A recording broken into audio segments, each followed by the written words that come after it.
சமூக சேவர் சுந்தர் செஞ்சி. என்னன்னா, இந்த சில்லறை தட்டுப்பாடு இருக்குதுன்னு ஏற்கனவே வீடியோ போட்டேன். ஹோட்டல்ல போய் சாப்பிட போனா, ஹோட்டலுக்காரன் சண்டைக்கு வரான் சில்லறை குடுன்னு. பஸ்ஸில போனா அவன் விசில் அடிச்சு பாதியிலே நிறுத்துறான் மக்கள, சில்லறை இல்லன்னு.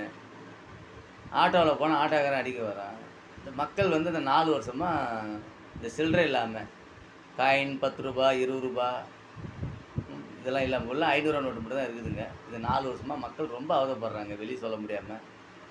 இது அரசாங்கம் அப்படியே கண்டுக்காம இருக்குது. ஆனா மோடி கிட்ட சண்டை மட்டும் போடுவாங்க, நிதி கொடுக்கலன்னு சண்டை போடுவாங்க. நிதி கொடுக்க வேண்டிய சட்டப்பிரகாரம் குடுப்பாங்க. அதெல்லாம் கணக்கு இன்னும் ஒண்ணு இருக்குதுங்க.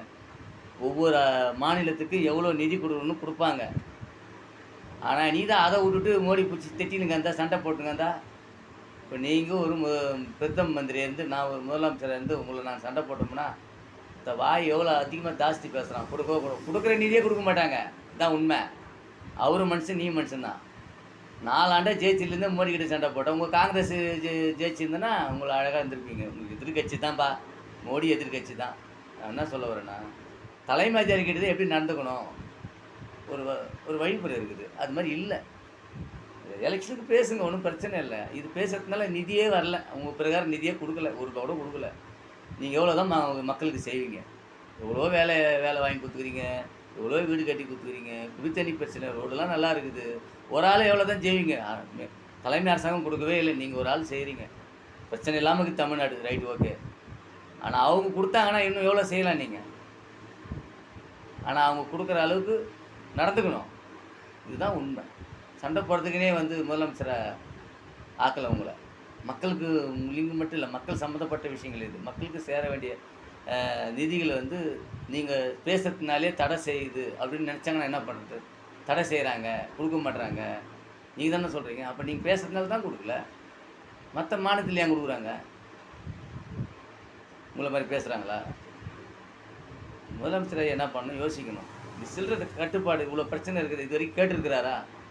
இது வரைக்கும் கேட்டதில்லை. எவ்வளோ பிரச்சனை இருக்குது. தொடர் வண்டியில் பயணிக்கிறாங்க, தொங்கி தொங்கி கீழே விழுறாங்க, அதில் கீழே விழுறாங்க. பஸ்ஸில் கீழே விழுறாங்க தொங்கி தொங்கி. பஸ்ஸில் கொடை பிடிக்கிறாங்க மழையில். பஸ் வசதியும் சரியில்லை. ஒவ்வொரு நாளைக்கு சென்னையில் ஒரு நாளைக்கு வேலைக்கு போய் வீட்டுக்கு திருப்புறதுக்கு குழந்தை பிறந்தா எவ்வளோ வலியோ அந்த மாதிரி பிரசவ வலி மாதிரி ஒவ்வொரு மக்களும், ஒவ்வொரு பிள்ளைகளும், பள்ளி மாணவர்களும், பெரியவர்களும், சிறியவர்களும், தாய்மார்களும் கஷ்டப்படுறாங்க. பேருந்தில் போயிட்டு வேலைக்கு வர முடியல. இல்லை, அனைவரும் கிராமத்தில் இருக்கிறவங்களாம் சொத்தெல்லாம் விற்றுட்டு எல்லாம் சென்னைக்கு வந்துட்டாங்க. இதில் வட இந்தியர்கள் வர வந்துட்டாங்க.